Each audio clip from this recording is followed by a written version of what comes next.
In this video, let's see another category of always continuous functions which is named as modulus function.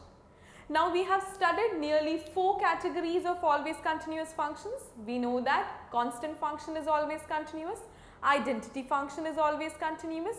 We also know that polynomial function is always continuous and rational function is always continuous. Now we study modulus function and we say that yes, even modulus function is always continuous. Now how to go about it? Either we can prove it with the help of limits, or let's not prove it with the help of a tedious approach.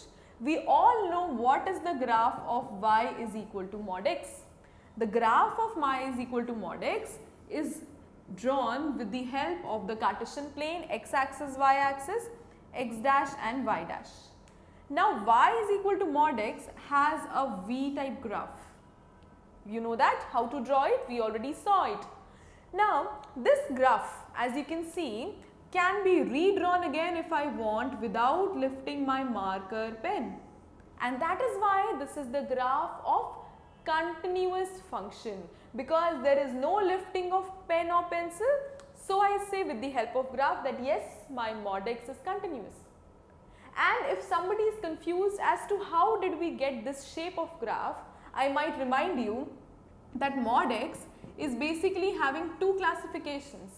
It is equal to x and minus x, x when x is greater than equal to 0, minus x when x is less than 0. So when my x is less than 0, that means when my x assumes negative values, what will happen is the value of y will be minus x. So that means I will have the graph with this shape.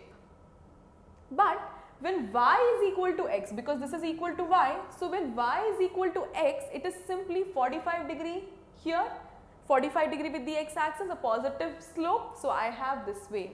So combining both, I get this type of a graph. So in short, I just need to tell that there is no need to prove it again and again.